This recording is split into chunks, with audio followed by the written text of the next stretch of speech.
내가 그리스도와 함께 십자가에 못 박혔나니 그런즉 이제는 내가 사는 것이 아니요 오직 내 안에 그리스도께서 사시는 것이라. 이제 내가 육체 가운데 사는 것은 나를 사랑하사 나를 위하여 자기 자신을 버리신 하나님의 아들을 믿는 믿음 안에서 사는 것이라. 앵콜을 불러도 될 것 같아요. 우리 호산나 찬양대 은혜로운 찬양 감사를 드립니다. 돌 같은 내 마음 녹이신 사랑. 참 그 대목에 참 큰 은혜가 되네요. 그렇습니다. 주님의 사랑만이 돌 같은 우리 마음을 녹일 수 있는 것이죠. 우리 섬겨주신 우리 장로님 또 우리 모든 성가대원들에게 진심으로 감사를 드리고 우리 예배하며 나가는데 옆에 있는 분들 소중한 분들이죠. 소중하지 않아요? 너무너무 소중한 분들이 옆에 앉아 계신데 여러분이 할 수 있는 최고의 칭찬을 한마디씩 한번 해보세요. 갑자기 안 하다가 하려니까 썰렁해요? 평소에 안 하던 행동을 하면 어떻게 해야 될지 모르죠. 최고의 칭찬, 아내에게, 남편에게, 장로님에게, 권사님에게, 성도님에게 글쎄 어떤 칭찬이 최고의 칭찬일까? 늘 칭찬에 인색하지 않는 우리 갈릴리교회 성도들이 되시기를 간절히 바랍니다. 특별히 소중한 사람들일수록 여러분들이 칭찬을 많이 해야 합니다. 오늘은 참 나를 찾아서라고 하는 주제를 가지고 잠시 말씀을 나누기를 원합니다. 가만히 보면 세상에서 가장 소중한 것은 나죠. 그렇죠? 그건 부인할 수 없어요. 우리는 죽는 날까지 나를 붙잡고 살아갑니다. 그렇죠? 내가 없으면 세상도 없는 거예요. 그렇죠? 그렇기 때문에 나라고 하는 것이 소중한 것입니다. 여러분, 어느 날 독일의 유명한 철학자인 소펜하우어가 이렇게 산책 중에 길을 걸어가는데 그만 앞에서 오는 사람을 잘 보지 못했어요. 그래서 앞에서 오는 사람과 부딪혔어요. 그랬더니 그 사람이 화를 내면서 아니 대체 당신이 도대체 누군데 앞도 제대로 보지 않고 다니냐고. 그러니까 이 소펜하우어가 그 사람에게 이런 말을 한 겁니다. 글쎄요, 내가 누군가요? 저도 지금 그것을 생각하고 있는 중이랍니다. 그래서 주여. 여러분 19세기 이 소펜하우어는 유명한 철학자인 헤겔과 맞설 정도로 유명세를 탔던 그런 철학자예요. 그런데 그의 생을 들여다보면 그는 평생 자기가 누구인지를 몰랐어요.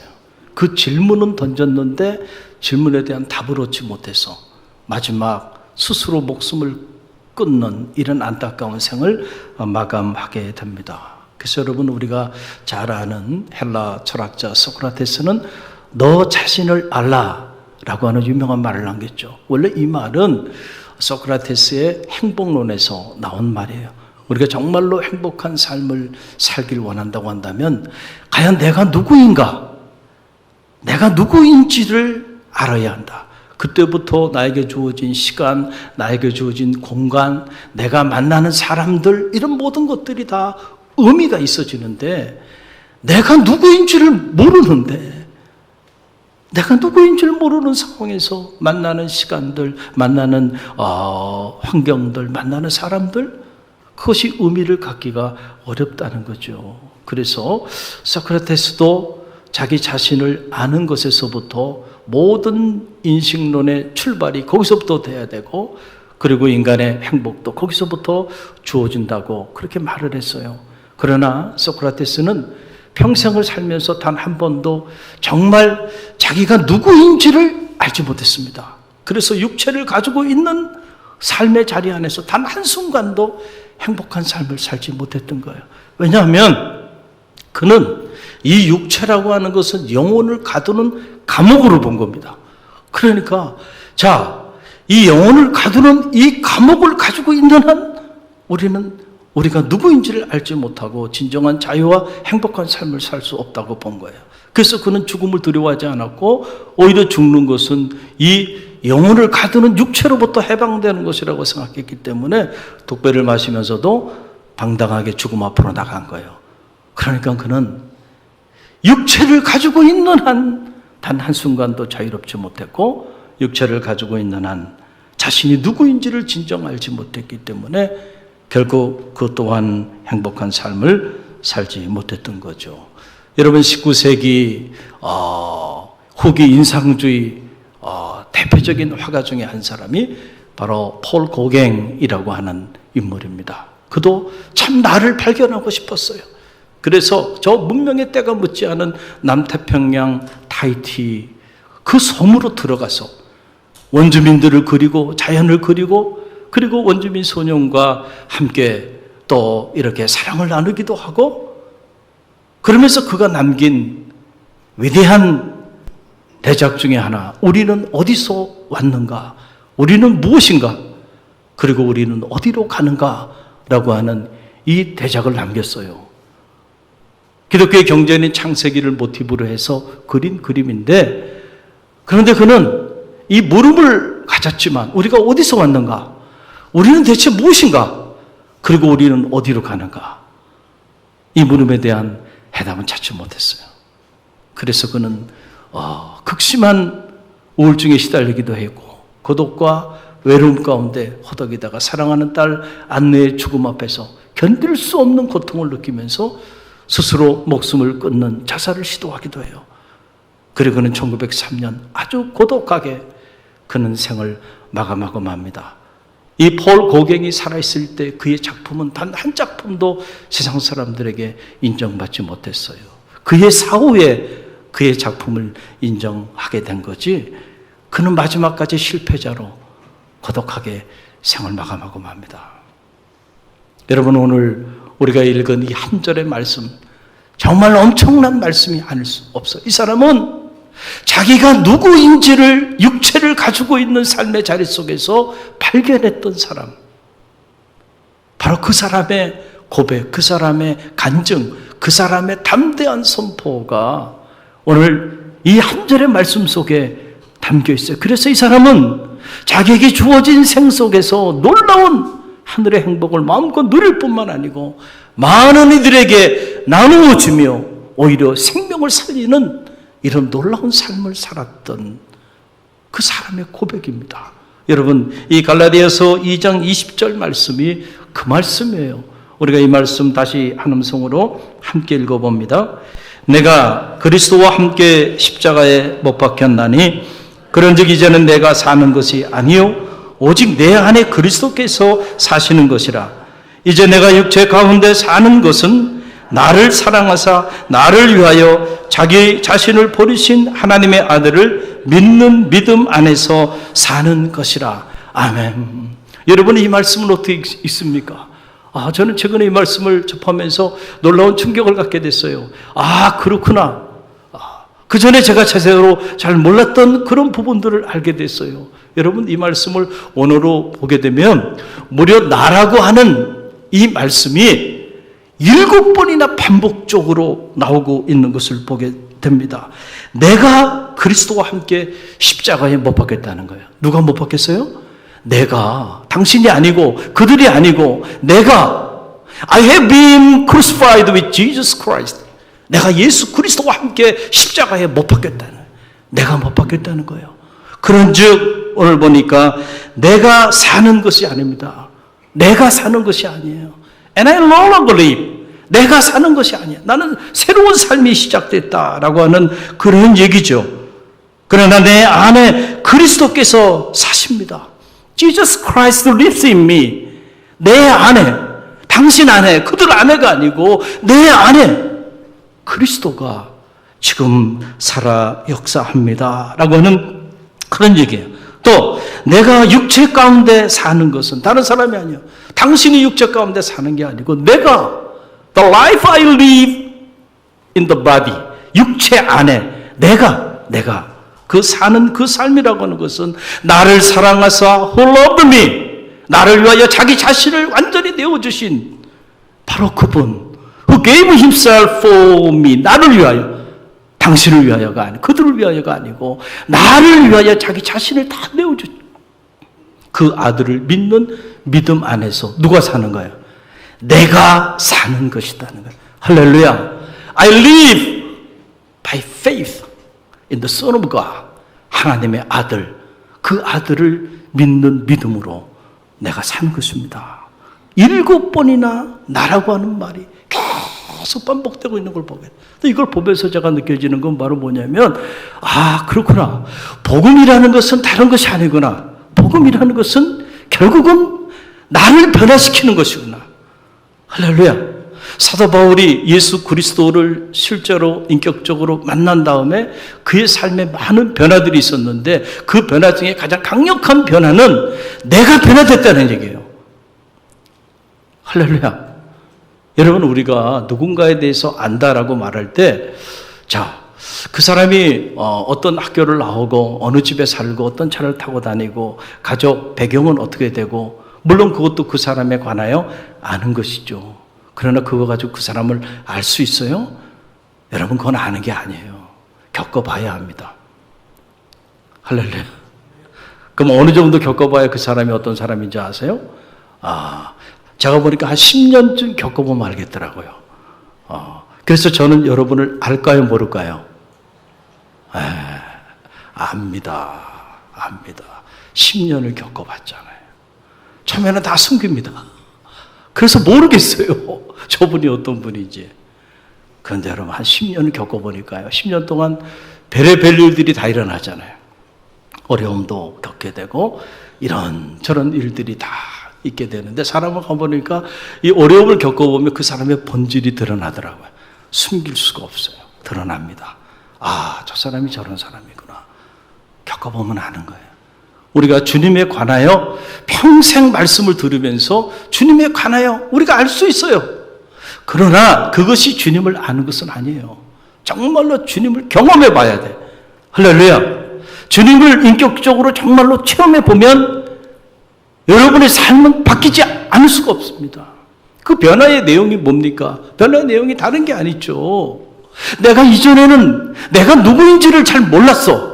그런데 주님을 만나 보니까, 아, 나라고 하는 존재가 이런 사람이구나 라고 하는 것을 잃었던, 몰랐던, 잠자고 있었던, 어떻게 보면 죽어 있었던, 작동되지 않았던 새로운 나를 발견하는 거예요. 그런데 그것은 새로운 내가 아니고 본래 하나님이 우리를 창조하실 때 하나님의 형상으로 지음받은 본래의 나의 모습을 새롭게 발견하게 되는 거예요. 여러분, 복음은 우리로 하여금 이 새로운 참 나를 발견하게 해주는 그런 가이드 역할을 하고 있고, 복음은 우리로 하여금 우리 자신을 발견하게 하는 가장 강력한 힘이 된다. 세상에 그 어떤 것도 우리가 누구인지를 정확히 가르쳐줄 수 있는 힘이 없다. 오직 복음만이 내가 누구인지를 알게 해준다. 그 사도 바울이 그 변화된 자기 자신의 삶을 우리에게 간증으로 선포하고 있는 메시지가 오늘 이 한 절의 메시지입니다. 우리는 흔히들 복음에 대한 오해들을 많이 갖죠. 저 자신도 그랬어요. 저 자신도 신학교 1학년 시절에는 사실은 주님께서 하신 말씀, 누구든지 나를 따라오려거든 자기를 부인하고 자기 십자가를 지고 나를 쫓을지니라. 사실 저는 이 말씀 싫었어요. 그리고 이 말씀 때문에 사실은 주님의 말씀을 묵상하는 게 부담스러웠어요. 그래서 참 부끄러운 고백이지만 제가 신학생으로 살면서도 이 주님의 말씀을 소중하게 여기지 않았습니다. 왜냐하면 맨날 주님의 말씀을 보면 자기를 부인하래. 나는 내가 소중한데 자꾸 나를 부인하라 그러니까, 여러분 20대 초반에 여러분 그거 받아들여지겠습니까? 여러분, 어느 목사님은 맨날 나는 죽고 예수로 산다, 맨날 그런 설교만 하시는 분도 있어요. 근데 우리가 자꾸 듣다 보면, 그래, 내가 죽어야 가정이 살고, 내가 죽어야 교회가 살고, 내가 죽어야 나라와 민족이 산다. 그래, 틀린 말은 아닌 것 같은데, 근데 사실 어떻게 보면 자칫 잘못하면은요, 우리가 복음을 오해할 수 있다. 여러분, 기독교 신앙은 우리를 부정하거나 부인하는 것에 있지 않고요. 할렐루야. 복음은 오히려 그 반대입니다. 잃어버렸던 참 나를 발견하게 해주고, 그리고 내가 세상에 얼마나 소중한 존재인지를 새롭게 자각하게 해주고, 오히려 내가 나를 사랑할 수 있도록 인도해 주는 가장 강력한 에너지, 저는 복음의 에너지라고 생각합니다. 여러분 한번 생각해 보세요. 하나님은 우리를 사랑하셔서 자기 아들까지 내어주시기까지 사랑했어요. 그런데 왜 내가 나를 사랑하면 안 되나요? 이게 말이 안 되는 얘기 아니에요. 하나님은 그렇게까지 나를 사랑하셨는데, 우리를 사랑하셨는데 왜 우리가 우리를 부정합니까? 왜 우리가 우리를 사랑하지 않나요? 여러분, 복음은 나 자신을 누가 뭐라 그래도 가장 소중한 존재로 여기고, 나 자신을 누가 뭐라 그래도 가장 뜨겁게 사랑하는 길을 가르쳐 주시는 것, 저는 그게 복음이라고 생각합니다. 여러분, 정말로 여러분이 여러분 자신을 사랑하지 않으면요, 여러분 누구도 온전히 사랑할 수가 없어요. 자기를 사랑하지 않는 사람은요, 사랑을 받는 것도 못해. 부담스러워서. 그리고 남도 조건 없이 사랑하지 못하고 살아가요. 이런 사람들을 저는 영혼의 불구자라고 봅니다. 그 사람이 어떤 명예를 가졌던, 어떤 지위를 가졌던, 얼마나 많은 재산을 가졌던, it doesn't matter. 여러분, 그게 존경한 게 아니에요. 중요한 건 소유가 아니고 존재잖아요. 할렐루야. 우리의 존재가 정말 사랑할 줄 알고 사랑받을 줄 알아야 돼요. 그러기 위해서는 정말 누가 뭐래도 여러분 자신을 소중하게 여기고 여러분 자신을 누구보다도 사랑하시길 바랍니다. 할렐루야. 복음은 우리에게 그것을 가르쳐 주고 있는 거예요. 여러분, 자아 존중감이라고 하는 말이 있죠. 한번 따라. 자아 존중감. 자, 이 말은 무슨 말이냐? 여러분, 있는 그대로 우리를 소중하게 여기는 그런 마음이에요. 할렐루야. 이걸 자아 존중감이라고 말하고 이것을 약자로 자존감이라고 그래요. 한번 따라. 자존감이라고 말하는데, 이것은 1890년에 미국의 유명한 의사이자 종교 철학자인 윌리엄 제임스라고 하는 분이 있는데, 이 사람이 최초로 한 말입니다. 이 자아 존중감이라고 하는 말, 약자로 우리가 자존감이라고 말하는데, 이 사람은 자존감이 높아야 되는데 이 자존감이 낮게 되면 우리는 쉽게 우울증에 걸리거나, 이 자존감이 낮은 사람이 남에 대해서 쉽게 불평하거나 원망하거나, 이 자존감이 낮은 사람이 어떤 의사결정을 할 때에도 주도적으로 하지 못하고 우유부단하면서 결정을 내리지 못하고 시간과 세월을 다 보내는, 그래서 이 자아 존중감, 이 자존감이 낮은 사람들은 행복하게 그리고 성공적인 삶을 살아가기가 참 어렵다라고 하는 거죠. 근데 우리 가만히 보면, 자존심은 높은데 자존감이 낮은 사람이 있어요. 여러분, 자존심은 다른 거예요. 비슷하죠. 그러나 이 자존심이라고 하는 것은 일종의 자기 방어 기제를 통해서 자기 스스로를 고양시킨 그런 마음의 상태를 우리가 자존심이라 그래요. 왜냐하면은 이 자존심은 언제 생기냐면은 치열한 경쟁 속에 자꾸 노출되다 보면은 우리가 우리 스스로를 보호하기 위해서 스스로 자기 자신을 존귀한 존재로 스스로 자기 자신을 만들어가는 그런 마음이에요. 그래서 이런 자존감이 낮고 자존심이 높게 되면요, 정말 최악의 상태에 우리가 떨어질 수도 있다. 자존감이 낮은 사람의 특징을 보면요, 많은 특징이 있는데 그 중에 하나가 바로 뭐냐면 남을 인정하려고 하지 않아요. 남이 막 뭘 잘하잖아요. 그럼 무조건 비난하기 시작합니다. 그리고 무조건 깎아내리려고 그래요. 남이 좀 잘 살면, 야, 저 사람 어떻게 부자가 됐지? 마음으로 존경하는 마음도 갖고 그렇게 나가면 그 사람도 나중에 부자 됩니다. 할렐루야. 배우는 거예요. 그런데 이 자존심은 높은데 자존감이 낮은 사람은 무조건 비난합니다. 그 어떻게 깎아내리려고 그래요. 그리고 자기보다 못한 사람을 보면 어떻게 해요? 너무 쉽게 사람을 무시합니다. 이런 사람들은 자존감이 낮고 뭐가 높은 사람이야? 자존심이 높은 사람이야. 그러니까 여러분, 이 사람은 누구를 만나든지 어떤 사람하고도 건강한 인간관계를 맺기가 어렵죠. 자기보다 나은 사람은 비난하고 자기보다 못한 사람은 무시하고, 그러니 이 사람이 만나는 모든 사람들하고는 다 불편한 관계, 불행한 관계, 그런 관계를 맺고 사는. 그러니 어떻게 이 사람이 행복하게 성공적인 인생을 살 수 있겠어요? 저는 바라기는 우리 갈릴리교회 성도들은 자존감은 높고 자존심은 낮은 사람들이 되시기를 간절히 바랍니다. 이런 사람은요, 누구를 만나든 좋은 관계를 맺고 삽니다. 나보다 잘났어. 그러면은 마음에 부러워하는 마음 생기죠. 안 생길 수 없어요. 그러나 그걸로 끝나는 것이 아니고 그 사람을 존경해. 그리고 따르게 돼. 그러면서 그 사람에게 내게 없는 것을 배웁니다. 그리고 나보다 못한 사람을 만나면 궁의력 있는 마음을 가지고 도와줍니다.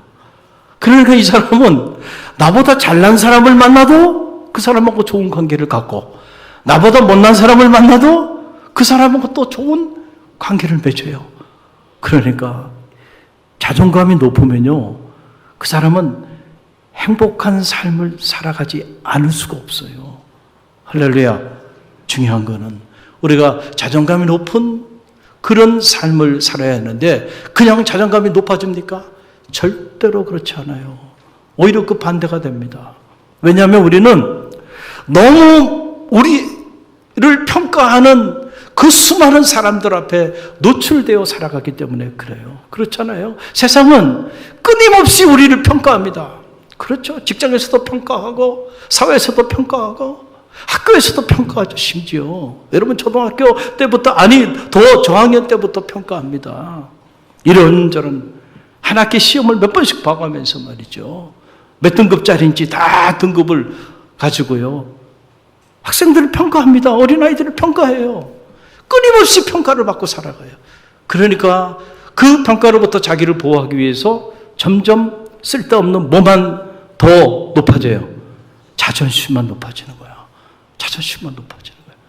자존심이 높아지는 만큼 뭐가 사라져요? 자존감이 사라져. 내가 정말 이런 사람인가? 남들이 자꾸 그렇게 평가하고 얘기를 하니까 말이죠. 나도 모르는 사이에 말이죠. 나 아닌 다른 사람들, 이 여론이라고 하는, 나도 나를 모르는데 그 사람들이 나를 어떻게 압니까? 그런데 그 사람들의 평가가 내가 되어버리는 이런 안타까운 삶의 자리 속에 살아가니까 미치지 않고 견딜 수 있겠는가?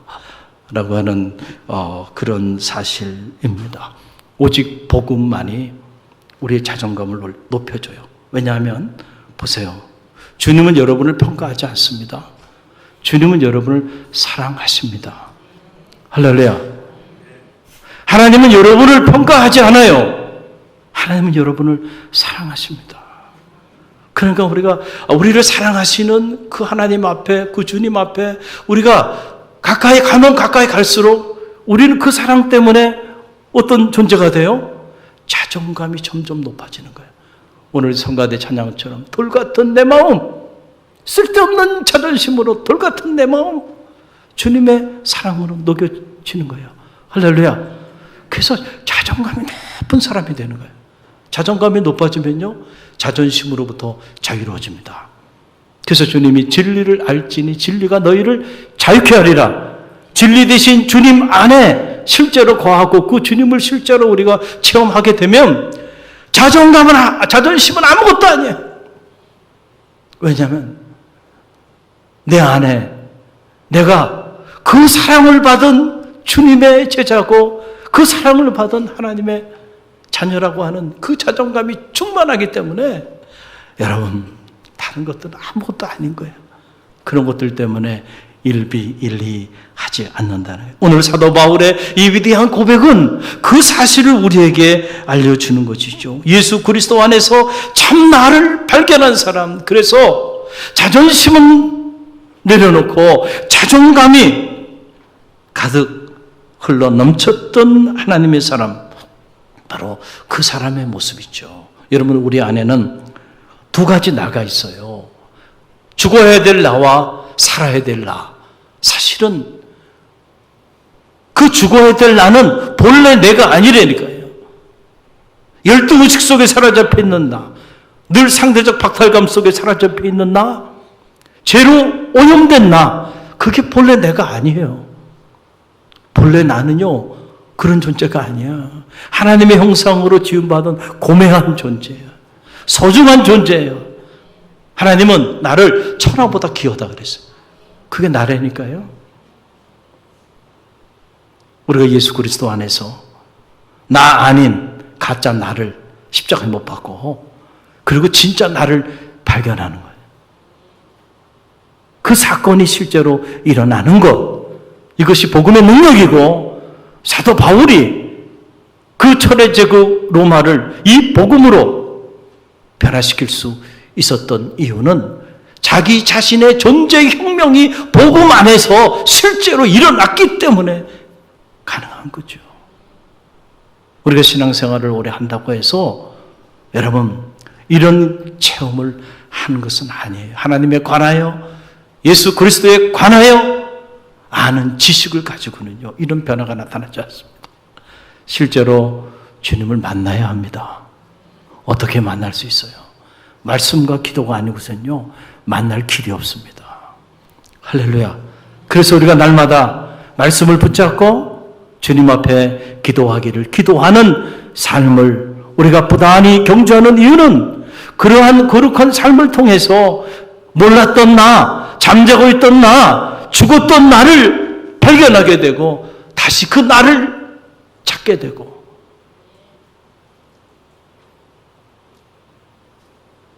그 새로운 나의 자아를 발견하는 삶의 자리 속에서 놀라운 새로운 삶이 시작되게 되는 거죠. 여러분께서 기독교 경전을 가만히 보면은요, 사람들의 이야기가 많이 나오죠. 성서 안에는 인물들이 많이 나오는데 가만히 한번 보세요. 보면은 다른 게 아니에요. 다 하나님 안에서 잃었던 자기 자신을 발견한 사람들의 이야기. 그래서 정말 놀라울 정도의 높은 자존감을 가지고 살았던 사람들의 이야기예요. 그 사람 중에 한 사람이 사도 바울이라는 사람이에요. 이런 사람들은 특징이 있어요. 어떤 특징을 갖냐면, 첫째는 뭐가 높다고요? 자존감이 높고 자존심은 낮은 사람. 둘째는 일체의 비결을 배우는 사람들이에요. 여러분 보세요. 빌립보서 4장 12절로 13절 보세요. 빌립보서 4장 12절로 13절 함께 읽어봅니다. 나는 비천에 처할 줄도 알고 풍부에 처할 줄도 알아. 모든 일 곧 배부름과 배고픔과 풍부와 궁핍에도 처할 줄을 아는 일체의 비결을 배우노라. 내게 능력 주시는 자 안에서 내가 모든 것을 할 수 있나니라. 아멘. 이야, 여러분 얼마나 엄청난 고백이고 선언입니까? 나는 배고픔과 그리고 배부름, 어떤 삶의 자리에 처한다 할지라도요, 흔들리지 않겠다는 거예요. 풍부에 처해도, 궁핍에 처해도 흔들리지 않는 일체의 비결을 배우노라. 할렐루야. 여러분, 자존심만 높은 사람은요, 이 세계의 비밀을 모르는 거예요. 자꾸 남을 의식해.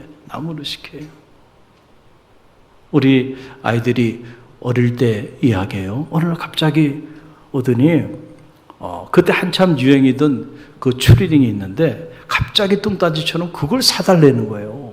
그래서 나 그게 너에게 왜 필요한데?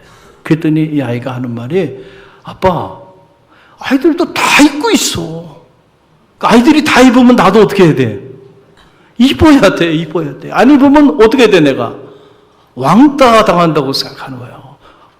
내가 필요해서가 아니고 아이들이 다 있기 때문에 내가 어떻게 해야 돼? 입어야 돼. 자존감이 낮구나, 아이가. 그죠? 그 자존심만 있는 거예요. 그 자기를 보호하기 위해서 말이죠. 우리가 그러고 살아간다니까. 아니, 남이 뭘 입든지 무슨 상관이에요. 나는 나의 길을 가면 되는 거잖아요. 그런데 우리가 우리 자녀들을 그렇게 키우질 않았어요. 오늘 대한민국의 학교 교육이, 공교육이 우리 자녀들을 그렇게 자존감이 높은 아이들로 키우질 않았어요. 무한 경쟁 속에서 쓸데없는 자존심만 키워놓고 자아 존중감은 바닥을 치게 만들어버렸다. 그래서 여러분 실제로 서울대 경영학과 학생들이 가장 자아 존중감이 약하다는 거예요. 상대적 박탈감과 열등의식이 가장 많은 아이들이 그 아이들이에요. 안타깝죠? 왜 그럴까요? 경쟁에 가장 많이 노출돼서 살았기 때문에. 그렇게 되고 만 거예요. 내게 능력 주시는 자 안에서 내가 모든 것을 할 수 있나니라. 누가 뭐라 그러더라도 여러분, 하나님이 우리 가운데 주시는 그 능력 안에서 우리가 우리 이상의 놀라운 삶을 살 수 있는 거예요. 여러분, 베드로가요, 갈릴리 여러분 성지순례 가보세요. 그 갈릴리 호수 지금도 그 시골 그 총고속에 당시 얼마나 외진 곳이었는가. 갈릴리 사람, 어부였습니다. 무식한 사람이었어요. 그런데 여러분, 그가 주님을 만나잖아요. 내가 너를 사람 낚는 어부가 되게 하리라. 할렐루야. 자기도 몰랐을 거예요. 자기가 그런 어떤 인물이 될지. 그러나 여러분, 주님을 만나면요, 우리 인생은 달라진다니까요. 할렐루야. 사람들의 평가가 중요한 게 아니에요. 주님을 만난 순간 내게 능력 주시는 자 안에서 내가 모든 것을 할 수 있는 엄청난 인물로, 자기도 상상하지 못한 인물이 되지 않습니까? 여러분, 지난 주간 우리 갈릴리 교회 아동부 여름 수련회가 여름 성경학교가 있었어요. 금요일, 토요일 있었는데 제가 너무너무 감사했어요. 아이들이 막 구름대처럼 모여요. 어제 저녁에도 같이 식당에서 같이 저녁을 먹는데 앉을 자리가 없어요. 앉을 자리가. 이야. 그리고 그 젊은 선생님들이 휴가를 반납하고 또 자기 비즈니스를 클로즈하고 그리고 와서 이틀 동안 하루 종일 섬겨주는데 얼마나 감동이 되는지 모르고요. 그래서 제가 아이들 한 명씩 해마다 하는데 이번에도 이 본당에 아이들 위로 올라오게 해서요. 그냥 축복기도 한 게 아니고 아이들하고 대화를 했습니다. 한 명 한 명 대화를, 이름을 불러주면서. 여러분, 이름을 불러줘야 존재가 된다잖아요. 나는 그에게로 가고 그는 나에게 오는 거예요. 꽃이 된다 그러잖아요. 그 이름을 내가 불러줬어요. 그리고 성경학교 재밌었어? 그리고 기도 제목을 해놨는데 보니까 아이들 글씨입니다. 아이들 삐뚤빼뚤 어떤 건 해석이 좀 불과한 내용도 있더라고요. 어느 아이가 기도 제목을 이렇게 내놨는데 제가 기억이 나는데 세 가지 내놨어요. 첫째는 무족되게 해주세요. 무족이 뭐지? 그랬더니 그냥 다 이기고 싶은 거야, 얘는. 무족되게 해주세요. 그 다음에 두 번째 기도 제목이 부자 되게 해주세요. 야, 부자 되고 싶구나, 너. 근데 세 번째 기도 제목이 바로 뭐냐면 결혼 안 하게 해주세요. 결혼 안 하게 해달라. 이 세 번째 기도는 내가 그대로 널 위해서 기도해 주지 못하겠다. 내가 그렇게 얘기를 했어요. 그래서 물어봤어요. 궁금해서. 왜 결혼하고 싶지 않아? 그랬더니 이러는 거예요. 목사님, 요즘 여자애들이 얼마나 거센지 아세요? 그 아이가 초등학교 3학년입니다. 초등학교 3학년 아이가 벌써 세상의 비밀을 일찍이 깨달았어요. 가까이 하기는 너무 무서운 당신. 그래가지고 결혼 안 하게 되려는 게 세 번째 기도 제목이에요. 얼마나 순진무구하고 참 별의별 기도 제목들을 다 내놓는데요. 제 마음에 참 이게 그 그림 그리지 않은 하얀 도화지 같아. 거기에 아이들이 이렇게 참 순진하고 그 아이들을 보면서 여러분, 우리가 그 아이들을, 저 아이가 어느 집 아이인지, 그 아이의 무슨 IQ가 어떻게 되는지, 그 아이가 학교에서 공부를 잘하는지 못하는지 우리 그런 거 따집니까? 그런 거 안 따져요. 그냥 소중한 거야. 하나님의 자녀로 소중한 거야. 그리고 이 아이, 그 아이가 지금 어떤 형편에 있든지 간에 하나님이 이 아이를 축복하시고 하나님이 이 아이를 높여주시고 하나님이 이 아이를 들어 사용하여 주시면 세상이 감당할 수 없는 존귀한 존재가 되는 거예요. 할렐루야.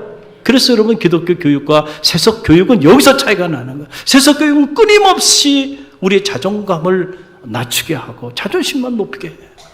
그러나 기독교 교육은 끊임없이 우리로 하여금 자존감이 높은 아이로 자라게 해줘. 내게 능력 주시는 자 안에서 내가 모든 것을 할 수 있나니라. 배부름과 배고픔, 풍부와 궁핍에도 일치의 비결을 배우노라.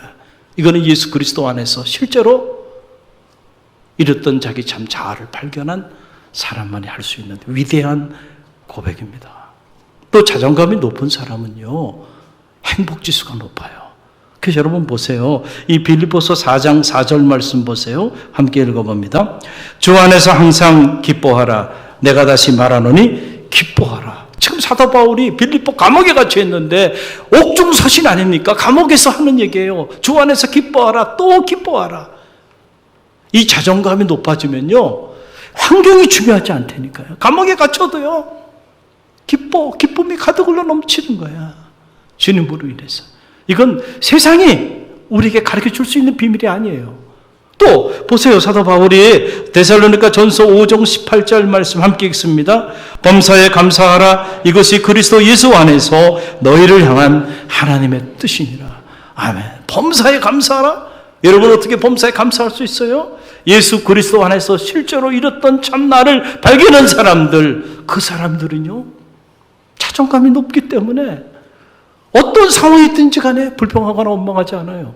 모든 상황을 감사합니다. 여러분 요셉을 보세요. 요셉이 노예로 팔려갔습니다. 사회적 신분은 노예예요. 노예로 10년을 살았고요. 치안으로 몰려서요, 죄수가 돼서 지금으로는 전과자가 돼가지고 만 3년을 죄수의 복을 입고 감옥에 살았어요. 얼마나 억울했을까요? 사회적 신분으로 보면 보잘것없는 사람입니다.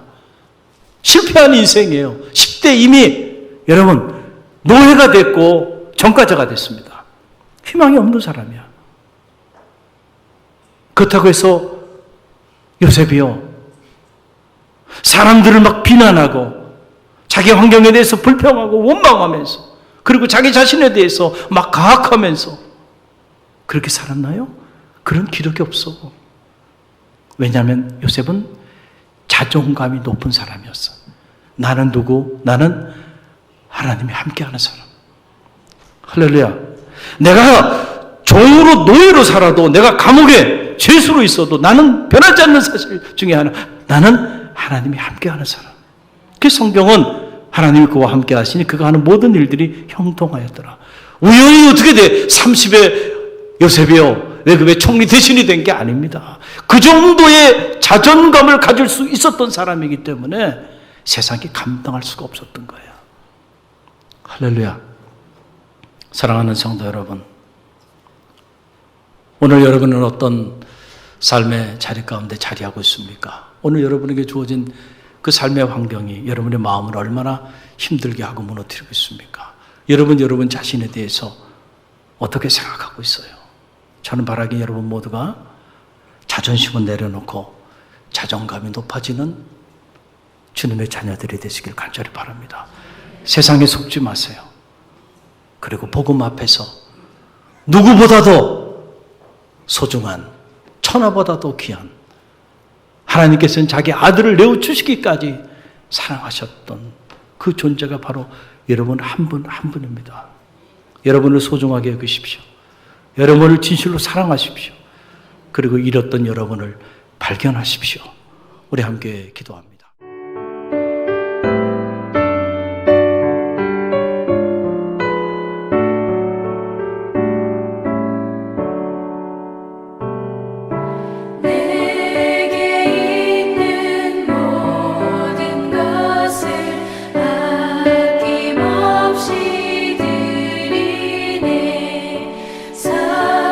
사랑하고 의지하며 주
지금은 우리 주 예수 그리스도의 은혜와 하나님 아버지의 만극하신 사랑하심과 성령의 감화 감동 교통하심이 우리를 위하여 자기 아들까지 내어주신 그 하나님의 사랑받는 자녀임을 우리가 깨닫고 어떠한 상황 속에서도 자존감이 무너지지 않게 하시고 하나님과 함께하는 사람, 하나님의 능력을 나누는 사람, 그 사랑을 속에 살아가는 하나님의 자녀임을 잊지 않고 담대히 세상을 향해 나가는 주의 백성들 머리 위에와 저들의 가정과 자녀 삶의 자리 위에 그리고 늘 끊임없이 복음의 위대한 역사들을 이루어 나가는 갈릴리 교회와 오늘 우리가 품어야 하는 이 지역과 이 민족과 세계 열방 위에 지금부터 영원까지 함께 하시기를 간절히 축원하옵나이다. 아멘.